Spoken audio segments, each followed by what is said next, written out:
Hello all, welcome to the Art of Mindful Living. Hi Teju. Hi, and welcome to the Art of Mindful Living. So we are doing couplet 30 of chapter 3 today, and also we are doing a recap of this chapter today, Teju. Yeah. First let us do couplet 30. Here it goes. Andhanar enbor aravormatre evuyirukkum sendhanmai poondozhugalaan. The ascetics whose virtue is selfless living with compassion and benevolence towards all the living beings are called Andhanar. The Ascetics whose virtue is selfless living, compassion, and benevolence towards all the living beings is called Andhanar. Yeah, Teju, in this couplet, Thirukural is trying to make us all understand the meaning for the word Andhanar. Yeah. That has been widely used in many scriptures, literatures, and even today, the word Andhanar is being used.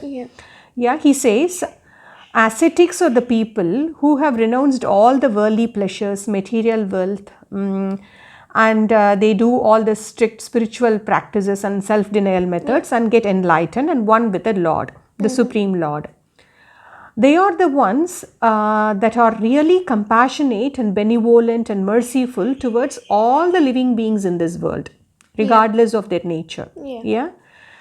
How do they acquire this quality? Because they become one with the Lord. Yeah. We already studied that the quality of the divine Lord is being compassionate, merciful, and benevolent towards all the living beings.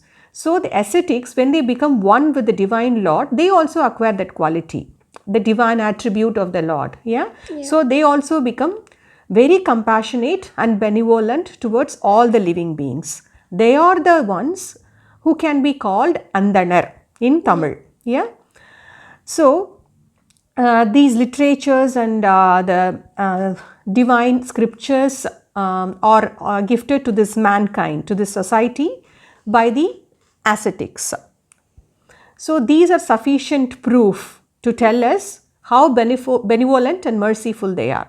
This is the meaning of this couplet. Now let us do the recap of all the couplets in this chapter, the greatness of ascetics.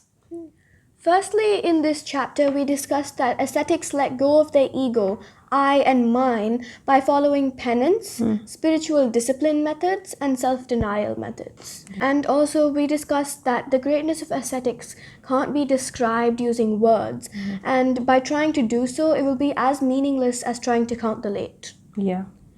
After that, we discussed about how ascetics control their senses using their sharp knowledge and wisdom, like how the mahout controls an elephant using an elephant goad.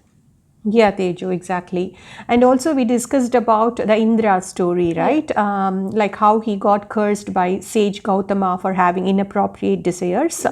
So we learned that even if you're a king of kings or lord of lords, you have to bow down before a sage because he has mastered his senses and he's enlightened.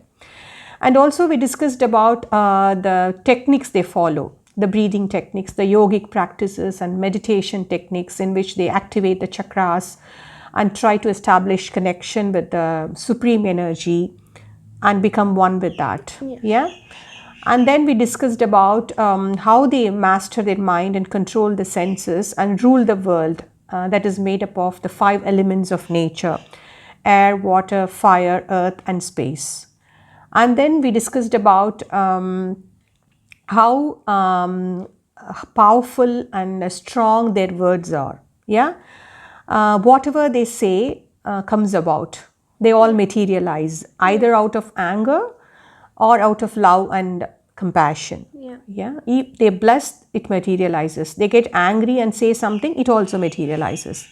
And finally and importantly, Thirukural gives a conclusion by giving the meaning for the word Andhanar. Andhanar is someone who has renounced all the worldly pleasures and material wealth and become one with the divine Lord and acquired the qualities and attributes of the divine Lord. Whoever is compassionate, benevolent and merciful towards all the living beings of this world, and they think only for the betterment of this world. They are selfless. They are the ones who are called Andhanar. So with this, we are completing chapter 3. Teju? So let us discuss chapter 4 in our next episode. Until then, thank you. Bye-bye. Bye.